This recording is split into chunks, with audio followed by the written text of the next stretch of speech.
What's up guys, my name is Ace, and welcome back to another gun guide. This is the series where I go into great detail with all of the stats as well as some excellent class setups for every gun in Call of Duty Vanguard. And in today's episode, we're going to be moving on to the Type 11 LMG. And starting it off as always, let's have a look at our damage profile, which with this damage profile, it's going to be a 4 to 5 shot kill. However, that 4 shot kill up close does require you to hit 2 of your shots anywhere in the torso, which is fairly easy to do, but it is worth mentioning. And then when it comes to our headshots, this is actually great for headshots because you only need one single head or neck shot mixed in with torso shots at any range to reduce the number of shots to kill. As for our rate of fire, this is 750 rounds per minute, and what this means is our time to kill potential in the 4-shot kill range is 240 milliseconds, which isn't an amazing time to kill by any means. It's actually the slowest killing LMG up close, but 240 milliseconds is also not completely outside the realm of keeping up with other guns in the game. So it's not great, but it's also not terrible.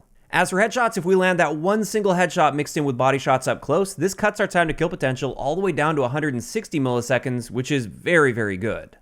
Then taking a look at our bullet velocity, this is standard and exactly the same as the other LMGs at 930 meters per second. And now let's move on to our ranges, which as you can see here, our 4-shot kill range will extend out to about 34 meters, which isn't great for an LMG. This is actually the worst range profile out of all of the LMGs. Then taking a look at hardcore game modes, the Type 11 does not excel in hardcore. As you can see there, it's going to be a 2-shot kill anywhere in the body at any range. However, you can still get a 1-shot kill potential to the head or the neck at any range.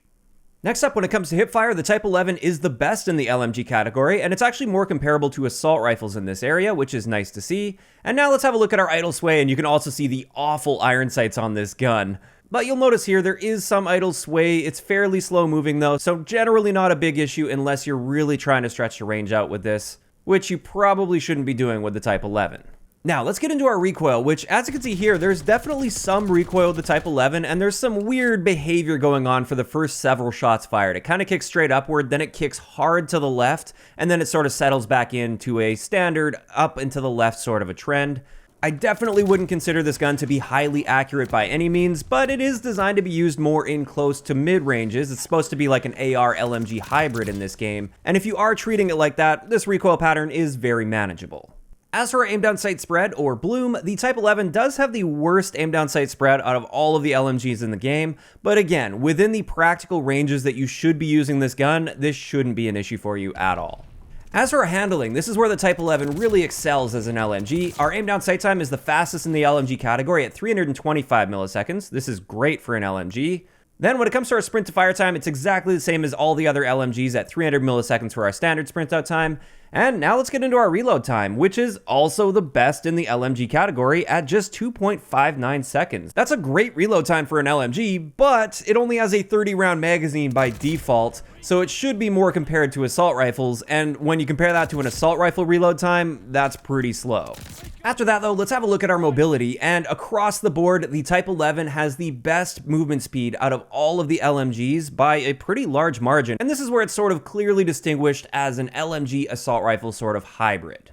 So there we go, those are the basic stats of the Type 11 with no attachments equipped. Now let's move on to our barrel attachments since they are very important, and we'll start it off with the barrel recoil, which as you can see there, the first barrel slightly increases recoil, but not by a very large margin. The second barrel does noticeably increase our recoil. And then finally, the third barrel, which is the shrouded barrel, this one significantly reduces our recoil, and it gives us a almost straight vertical recoil pattern, which is much easier to control and predict. However, it is worth mentioning with all of these recoil patterns, there's quite a large jump after the first shot fired, and this is a very important part of our recoil, so that is something to consider when creating your class setups.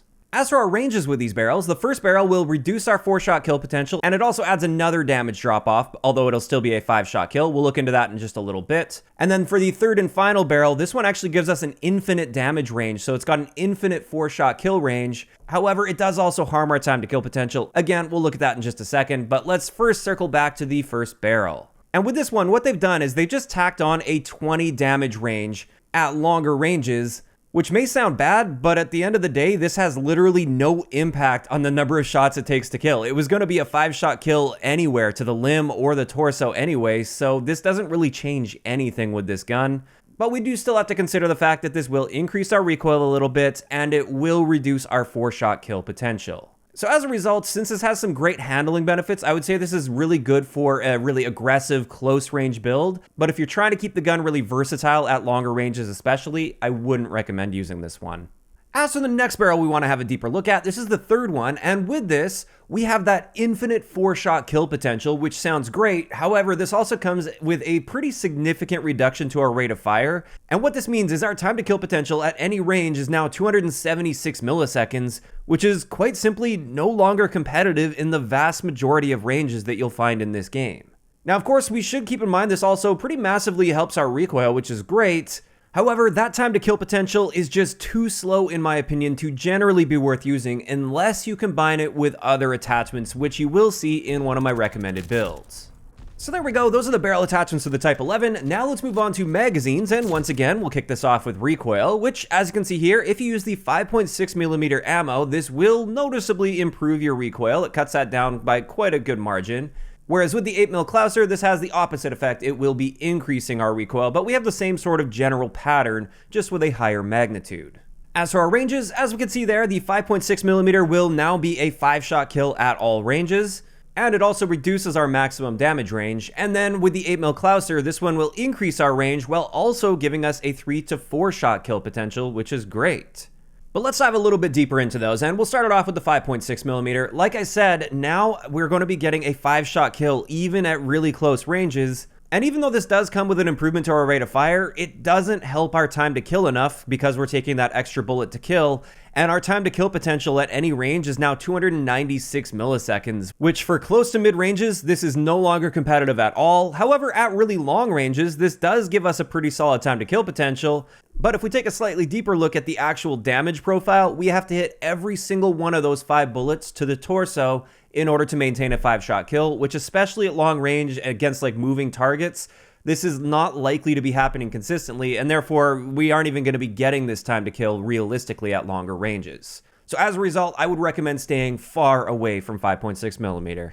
As for the next magazine, I did want to give a mention to the second one, which is the 6.5 Secura 30-round magazine, and it's kind of strange because that's exactly what the base Type 11 is. We have a 30-round magazine chambered in 6.5 Secura, so I did want to take a deeper look into this because why would this even exist? And it turns out literally the only thing that's different about using this magazine compared to not using a magazine at all is you get a very slightly faster reload time. As far as I can tell, there are no other benefits whatsoever, which is really strange. I think when they initially made this gun, it was meant to have a 45-round magazine by default, and therefore this was meant to have a smaller magazine capacity with a faster reload time. But for whatever reason, the base Type 11 has a 30-round mag, and therefore this is kind of a redundant attachment, but if you're not using any other magazine attachment, you may as well throw this on for a slightly faster reload.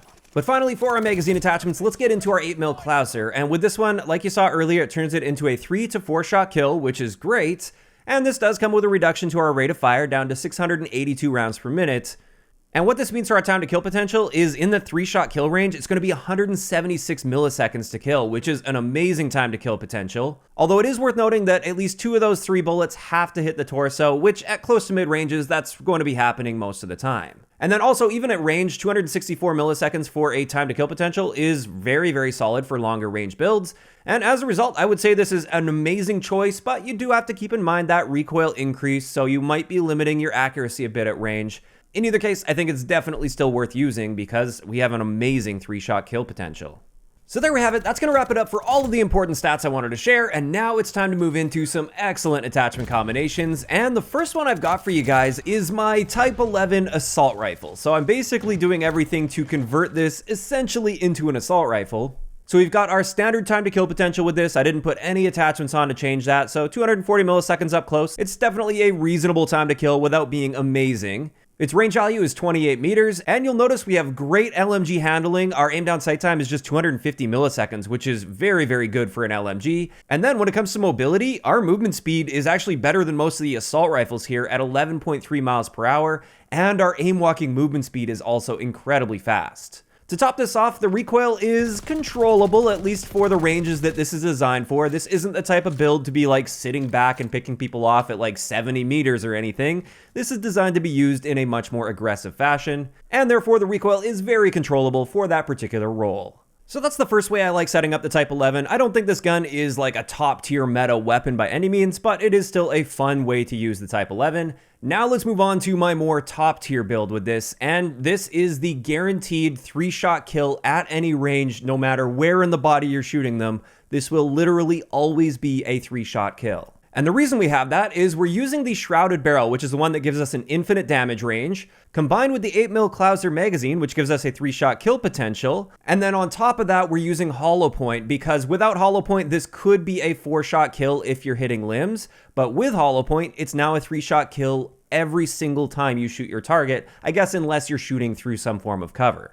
As for the rest of the attachments, I mainly focused on recoil here, which, as you can see, there's very little recoil with this. It's an extremely controllable recoil pattern. You can be picking people off across the map, no problem, with an insane and extremely consistent time to kill at 200 milliseconds. So this gun can compete just fine up close and personal. You can use it relatively aggressively, at least for an LMG, or you can hang back and lock down a lane and pick people off in the longest lines of sight in the game, while still maintaining one of the best time to kill potentials you can have at long ranges. And with that, that's going to wrap it up for today's gun guide on the Type 11 LMG. As for my particular thoughts on this gun, I think it's a little bit underrated. Like, I almost never see anybody use this, but at the same time, I will say that it's average at best. I don't think it's a bad gun by any means. I don't think it's nearly as bad as a lot of people make it out to be, but I also don't think it's really a top tier gun, even with the best builds possible. Now, of course, those are just my thoughts. I want to hear from you guys in the comment section below. What do you think of the Type 11 LMG in Call of Duty Vanguard? Also, if you guys have missed any of the previous episodes of Gun Guides, I will of course leave a link to the playlist in the description down below. If you enjoyed the video, a like rating is always appreciated, and don't forget to subscribe for more if you haven't already. I'll talk to you guys next time.